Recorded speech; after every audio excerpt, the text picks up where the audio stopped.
Bueno, pues vamos allá. Empezamos. Buenas tardes a todos ustedes. Les voy a empezar agradeciendo su presencia y realmente lo hago de verdad. Normalmente las presentaciones de los libros y las presentaciones de las revistas que hacemos mucho en esta oficina con nuestros colegas de la comisión. No es Francisco Fonseca el que está aquí hoy, es su jefe de prensa, Miguel Puente Pattison. Me dice Paco que ha tenido que salir a la Fiscalía Anticorrupción porque se os ha presentado una sociedad intermediaria que dice que hace fondos europeos. Págueme usted 100 euros y yo le consigo los fondos. No piquen, por lo visto es un fraude, ha tenido que ir a la Fiscalía Anticorrupción, pues se disculpa de no estar aquí. Ya casi estoy sin voz porque el día 25 son las elecciones europeas, como ustedes sabrán, y si no lo saben deberían saberlo, y si no se lo recuerdo yo. Y entonces estamos haciendo toda una actividades de actos y demás con nuestros colegas de la comisión. Hoy debería haber habido aquí algún político y yo les rogué que no vinieran por temas electorales, primero de nuestras normas internas y segundo de la ley electoral, que es bastante dura en España. Ustedes saben que en España no se puede pedir el voto, por ejemplo. Nosotros lo pueden pedir solamente los partidos políticos y eso hace que nuestra presencia en la sociedad es un poco complicada. Han visto ustedes Decide tu futuro, reacciona porque importa, crees que no tienes poder, son los carteles electorales, pero no habrán visto en ningún sitio que digamos vota y participa porque está prohibido. Querido Bertrand, muchísimas gracias por haber querido organizar este acto aquí. Primero, agradecerte que sea una revista de opinión, porque yo soy de los que dice, y hace tiempo que lo digo, que en España no se debate de absolutamente nada. En España se insulta, en España y tú más y todas esas cosas. Entonces, hacer una revista realmente, yo creo que tiene un gran valor. Una revista con análisis y una revista para leer despacio. Y sobre todo el agradecimiento que yo sé que también tanto Paco como Miguel te hacemos es que has tenido la gentileza de dirigirte a nosotros para que pudiéramos colocar nuestra, digamos, publicidad institucional, la UE en el mundo, fomentemos la buena gobernanza, podemos hablar de eso si quieren. Hay entrevistas con López Aguilar, con la embajadora lituana, en fin, el Parlamento Europeo con José Ignacio Salafranca, y te lo agradecemos muchísimo en un momento en que estamos cada vez más necesitados de ellos. Yo estoy cansado de momento este mes, pero cansado casi intelectualmente de tener que decir cómo son estas elecciones europeas, qué nos jugamos en las elecciones, por qué es importante que hagamos una Europa entre todos, y eso parece que es un mensaje que nos tarda mucho en calar. Yo creo que nos hace falta la pata de la pedagogía, que se ha hecho muy poca en España durante mucho tiempo, porque hemos sido fundamentalmente europeos sin tener ningún debate, y de repente vienen maldadas a partir de 2007 y pensamos que la culpa de todo la tiene Europa, cuando en realidad es la solución de todos nuestros problemas. Hay una encuesta del CIS de hace muy pocos días que dice datos que son mejores de los que podíamos pensar, y es que 2 de cada 3 españoles tienen claro que van a ir a votar. Lo que no saben es qué van a votar, pero por lo menos tienen claro que van a votar. Y hay un 65% de europeos que se siente muy implicado en el hecho de que elegir al futuro presidente de la Comisión Europea, el que va a sustituir al señor Barroso, es algo que realmente les seduce mucho a la hora de votar. Con todo y con eso tendremos que luchar siempre contra la abstención, tendremos que luchar siempre contra los gobiernos europeos que dicen que todo lo malo lo hace Bruselas y lo bueno lo hacen ellos, tendremos que luchar contra medios de comunicación que no crean ustedes que nos ayudan tanto, porque cuando yo creo que se puede abrir todos los días una noticia del telediario con una buena noticia, y sin embargo saben ustedes que las malas noticias es lo que aparece en el telediario, ¿no? Y a veces, como se dice, ¿no, Miguel, que lo sabes tú mucho mejor que yo, no dejes que la realidad te empañe una buena noticia, ¿no? Entonces, con esa falta de, digamos, de esa masa crítica, pues nos enfrentamos a unas elecciones donde son bastante complicadas para nosotros como instituciones, pero también quisiera agradecer el esfuerzo que ha hecho la Comisión en echar adelante este camino, esta andadura que llevamos ya hace bastantes meses con nuestro lema, acción, reacción, decisión. Esta vez es diferente. Gracias, Miguel, por haber contribuido también a la creación de este número tan importante, que yo creo que nos da una idea cercana a la realidad para no tener que estar siempre desmintiendo y desfaciendo entuertos de lo que suele ser la Unión Europea. Hoy tenía una comida con 22 periodistas y créanme que el conocimiento era bastante más elevado de lo que suele ser, pero todavía hay muchos colegas de la profesión que piensan que el Parlamento Europeo no sirve para nada, que no. En fin, y que cuando les dices que el Parlamento Europeo ha hecho 1000 leyes entre directivas y reglamentos en esta legislatura, 1070 para ser exactos, se quedan quizá escépticos, quizá pensando que vengo de otro mundo, que les estoy contando una milonga, y son leyes que se llaman directivas y reglamentos que les afectan a ustedes a mí en nuestra vida cotidiana todos los días. Por eso digo que el esfuerzo de revistas como Intramuros es importante y lo saco a colación porque es muy fácil ser un gran medio en Europa, es muy fácil tener un corresponsal en Bruselas, es muy fácil ser televisión española, es muy fácil ser televisión pública y hacer noticias con lo que damos nosotros. Pero sin embargo es muy complicado tener una revista Intramuros, que sé que te cuesta mucho sacarla adelante, que sé del esfuerzo que supone y por lo tanto el agradecimiento no solamente es nuestro, sino que es doble a una labor encomiable, algo que realmente merece la pena ser aplaudido. Así que muchísimas gracias.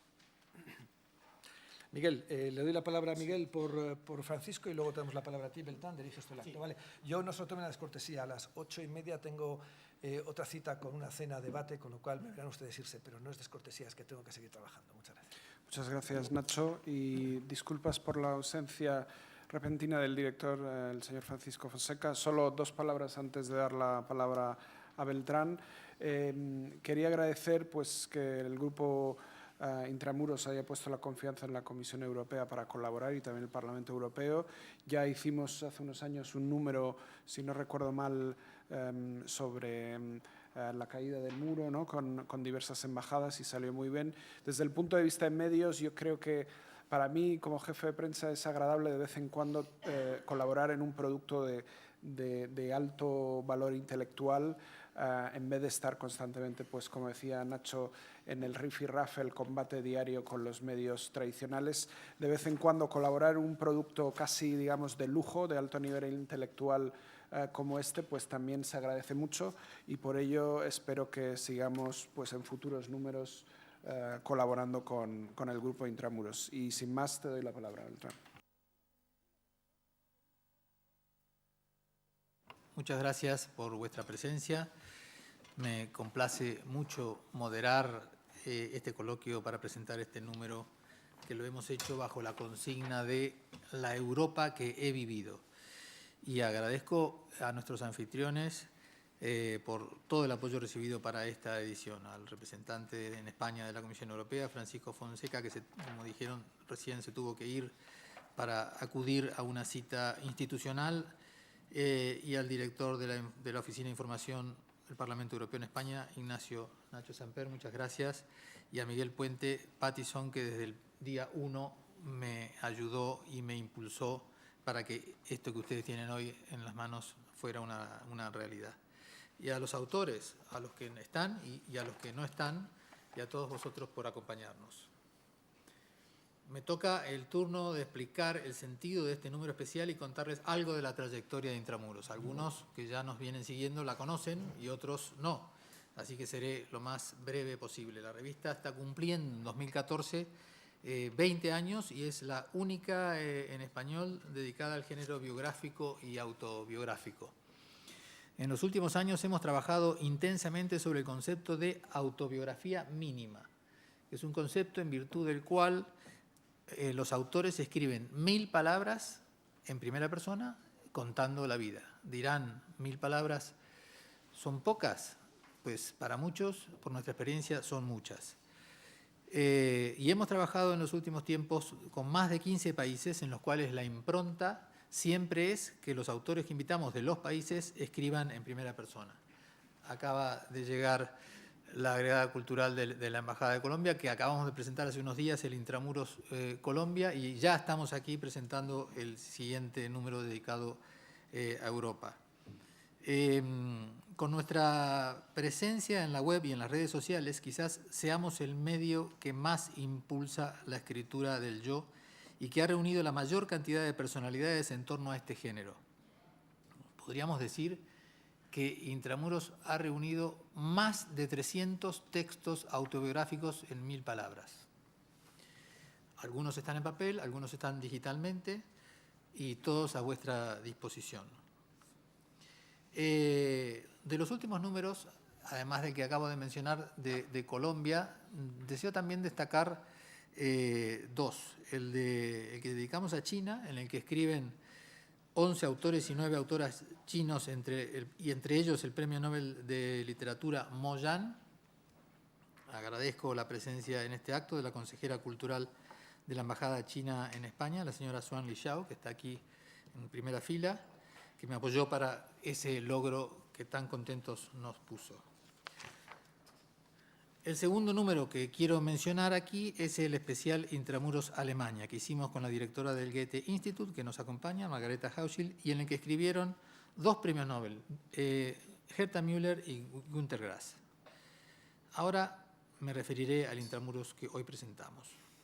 Esta experiencia viene precedida de 2 ediciones anteriores. Como se indicó antes en la mesa, hace un tiempo hicimos, bueno, hace unos 5 o 6 años, un número especial dedicado a la caída del telón de acero y también con apoyo de la Unión Europea, donde participaron autores de 5 países.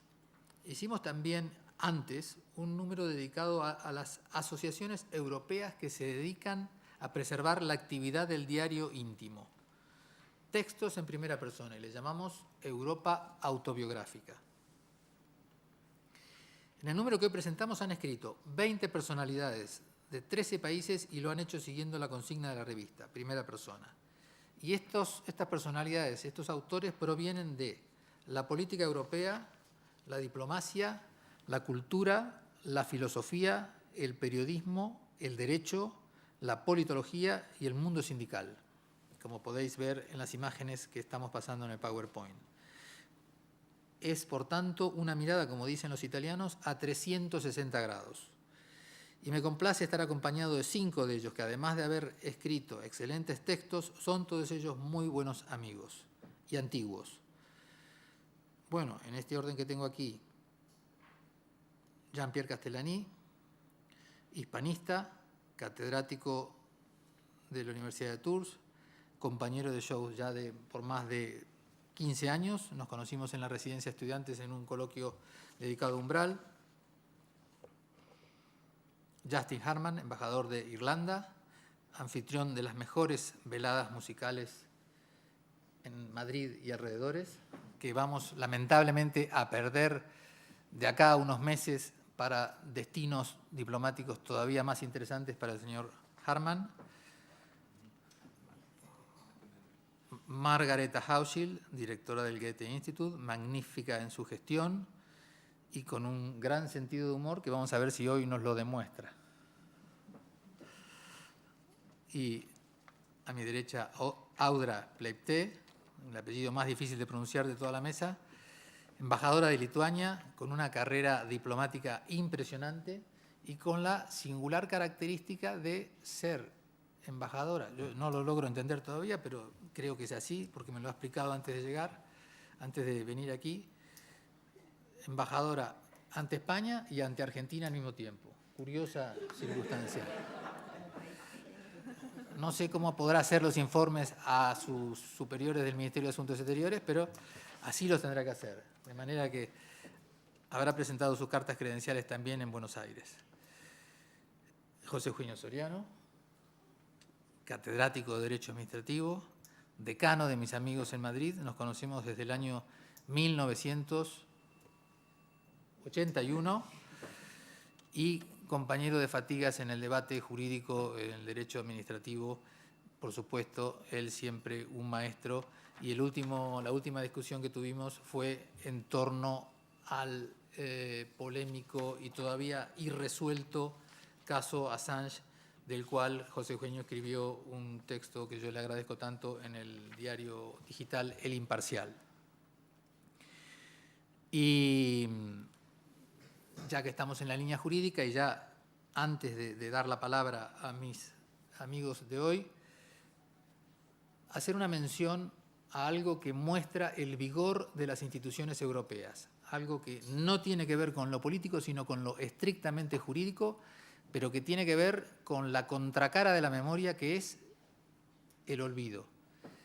El 13 de mayo de 2014, el Tribunal de Justicia de la Unión Europea acaba de tratar un caso y sentenciarlo en donde se reconoce el derecho al olvido. Algunos de vosotros lo habréis visto en la prensa y quienes no, solamente 2 palabras para colocarnos. Un señor, el que parte en el pleito, el señor Mario Costeja, que había incurrido en un incumplimiento de obligaciones dinerarias frente a la Seguridad Social, bueno, finalmente le subastaron algunos de sus bienes inmuebles, algunos, y esa noticia aparece en el diario La Vanguardia y allí estaba ahora, yo ya creo que no está, desde siempre. Entonces, alguien ponía en Google Mario Costeja González y aparecía el incumplimiento. El señor Costeja, harto de esta circunstancia, pidió a la Agencia de Protección de Datos que anulara, que hiciera lo posible, que se tomara la medida correspondiente para que este dato no apareciera más. Tuvo éxito en su reclamo ante la Asociación Española de Protección de Datos y no frente al diario La Vanguardia, que mantiene el dato, pero sí frente a la Agencia de Protección de Datos. Y entonces Google, no contento con esa decisión, con lo que significa en la práctica esa decisión para su vida futura, plantea el caso ante la Audiencia Nacional y la Audiencia Nacional plantea una cuestión prejudicial que es la que acaba de resolverse y donde se reconoce al señor Costeja el derecho a que se olvide ese antecedente, ese incumplimiento de sus deudas con la Seguridad Social. Y la sentencia está siendo muy comentada, late el conflicto entre el derecho a la información y el derecho a la privacidad, y veremos cómo funciona esto en el futuro y con los casos que vienen detrás de 200 casos que, según informa la prensa, tienen más o menos el mismo contenido. Google no está contento con la sentencia, obviamente, pero bueno, es cosa juzgada. Lamentablemente no hay ningún tribunal por encima del Tribunal de Justicia de la Unión Europea. Afortunadamente. Pues bien, en Europa. Pues entonces le doy la palabra según mi orden, primero a Jean-Pierre Castellani.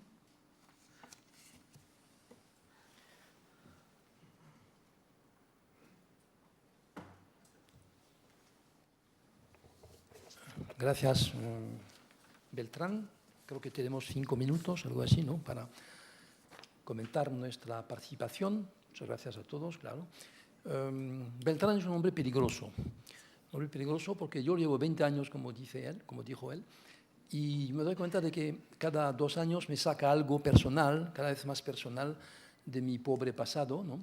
Y le conté ya mi infancia, una parte de mi infancia, le conté una parte de mi vida académica, y ahora en este número dedicado a Europa le cuento unas vivencias europeas. O sea, me voy acercando cada vez más a la confesión sensual o afectiva, pero esto es para los números de fin del siglo XXI, ¿no? Bien, entonces cuando me pidió participar en este número, me quedé un poco asombrado porque yo le contesté enseguida que no tenía ninguna experiencia, o sea, intelectual, ninguna categoría intelectual para hablar de Europa económica o política. Yo era un ciudadano normal, que no me sentía capaz de opinar, ni siquiera de opinar, ¿no?, sobre Europa. Pero insistió, como siempre, y como buen argentino siempre logra sus objetivos, y me volvió a la cosa autobiográfica, que es mi campo de estudio en la universidad, en mis estudios, ¿no? Entonces se me ocurrió la película que se sacó de las aventuras de los estudiantes Erasmus, se llama Casa de Locos, creo, en español, ¿no? Se me ocurrió, pues, presentar unas vivencias personales, unas anécdotas que yo he vivido durante años y años de profesor, coordinador de programas Erasmus, ¿no?, y contarlo sencillamente, ¿no?, con humor, sin pretensión ninguna. Pero sí, al fin y al cabo me doy cuenta de que, como siempre, vivimos cosas sin darnos cuenta de lo que es, y al cabo de los años, ¿no?, nos damos cuenta con la experiencia, con el tiempo, la distancia, de que algo ha pasado, ¿no?, algo ha pasado para nosotros y para los estudiantes. Lo que pasó es que cuando se lanzaron los programas Erasmus en el año 1987, ya habíamos empezado convenios, intercambios con Europa, pero en fin, es verdad que la Comunidad Europea dio dinero, dio presupuesto, animó, fomentó provocó una ola de convenios, de experiencias, y la verdad, el primer acierto fue el nombre, Erasmus. Erasmus, que toma el nombre del famoso filósofo del Renacimiento holandés, ¿no?, que escribió el Elogio de la Locura, o sea, volvemos a la locura, y humanista, vagabundo, nómada, y me pareció un acierto tomar como nombre Erasmus, si bien en la sigla Erasmus aparece también Students Mobility, en fin. Y primer acierto. Después el segundo acierto fue dar becas a los estudiantes y dar, sino becas, sino animar a los profesores para intercambiar, por eso he titulado de Teacher Mobility, porque eran programas que animaban, pagaban por lo menos la estancia y los viajes a los profesores para enseñar fuera de su país. Y entonces yo me ocupé de los estudiantes, de muchos estudiantes, claro, franceses, y de los que llegaban a Tours, españoles, italianos, ingleses, alemanes, portugueses, y me fui a varias universidades a enseñar. O sea que tanto para los estudiantes como para los profesores la diferencia fue la siguiente, es que los estudiantes, e incluso nosotros, íbamos de viaje o de vacaciones, los estudiantes con sus padres, a viajar a España, beber sangría y ver una corrida y volver a Francia, ¿no?, o a Alemania. Y nosotros irnos a la Biblioteca Nacional de Madrid para nuestras tesis, nuestros trabajos y volver sin ver a mucha gente, ¿no? Mientras que cuando nos metimos en estas aventuras, conocimos de verdad los países, ¿no? Tuvimos un contacto en invierno, durante el curso, durante la verdad del trabajo, y aprendimos mucho. Sinceramente aprendimos mucho. Los estudiantes aprendieron primero los códigos sociales, culturales, cómo se saludaba a la gente, cómo comían, cómo se llevaban entre ellos, cómo se relacionaban con los profesores. Aprendieron mucho los estudiantes, y yo a mi nivel de profesor aprendí mucho enseñando los romances clásicos a los alemanes, enseñando periodismo a los malagueños, enseñando la prensa francesa a los ingleses, en fin. Y entonces ya pude contrastar y ver en instancias de 3 semanas, o sea, de verdad, tengo una experiencia que refleja bien lo que pasa actualmente en Europa. La experiencia más acertada, más concreta, más positiva, la alemana, es evidente. Lo digo no porque estoy al lado de la directora del Goethe-Institut, pero en Alemania de verdad he dado clases, he tenido contactos con los estudiantes, he participado en el sistema, he aprendido la pedagogía alemana, he enseñado en julio en esta ciudad magnífica que es Passau. He visto que los estudiantes alemanes eran muy formales, muy empollones, como se dice, muy serios, ¿no? He aprendido también con los españoles, los andaluces, especialmente en Málaga, que eran mucho más impetuosos, ¿no?, más impulsivos, más preguntones, un poco más vagos, y aprendí bastante, ¿no?, en la facultad de Teatinos, ¿no?, este viento que sopla siempre ahí en Teatinos. Aprendí con los ingleses, que comiendo primero su comida y después la organización inglesa, ¿no?, o la locura italiana. O sea, aprendimos mucho. Aprendimos la realidad cultural, sociológica, humana de los países que nos recibían o a los que recibíamos. Y la verdad, hemos aprendido la identidad europea. Yo antes me iba de viaje a ciudades europeas para visitar Praga, para visitar Roma o Berlín, pero eran visitas turísticas, ¿no? Visitaba museos, visitaba catedrales, mientras que con esta experiencia de Erasmus ha sido aprender los códigos sociales, humanos, de cada pueblo, de cada país, ¿no? Y esto es una aportación, francamente, que no tiene precio, que es una aportación muy valiosa, ¿no? Y nada más, Bertrand, no sé, creo que con esto he cumplido con los 5 minutos, más o menos, ¿no? O sea, una aportación. Te aplaudimos por lo que dijiste y por respetar el tiempo, por las dos cosas. Pues la palabra, Justin Harman, embajador de Irlanda en España. Muchas gracias. Primero, gracias a Nacho Samper y al Parlamento Europeo. Es una semana de gran importancia para nosotros todos europeos. Y enhorabuena a Beltrán. Esto es otro ejemplo de una revista realmente extraordinaria, el nivel intelectual. Esto lo digo a pesar del hecho de que soy uno de los autores, pero compara muy bien con las otras revistas que fueron mencionadas por Beltrán sobre la revista sobre Alemania. Simplemente me llamó Beltrán, me pidió un artículo y yo fui fiel y literario, literal, en el sentido de que me dijo, bueno, un artículo sobre la manera en que el asunto de Europa y la relación con tu carrera, y eso es lo que hice. No voy a hablar más de eso, simplemente para decir que yo empecé mi carrera en Argentina en los años 70 durante la dictadura militar. Me acuerdo bien la inhabilidad, la incapacidad de Europa de reaccionar, de enfrentar las barbaridades, los abusos de derechos humanos en ese entonces. No había de ninguna manera una maquinaria para crear una cooperación. La cooperación política en ese entonces fue afuera de los tratados, informal. Hemos aprendido mucho en estos años, hemos criado mucho. Sobre el tema de ahora, quería mencionar algunos temas en particular. La legitimidad democrática sigue siendo fundamental. Hemos creado una gobernanza económica, pero todavía no hemos creado la base para una legitimidad. Vamos a tratar ahora a través de estas elecciones, pero hay mucho más que hacer.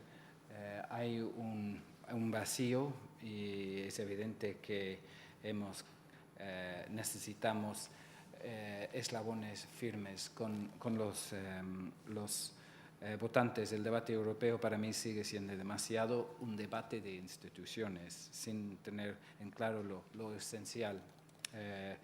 Todo depende de una narrativa compartida de nuestro proyecto, y este tipo de contribución yo creo que es importante en este respecto, en esta recopilación de las perspectivas de un grupo interesante de contribuciones.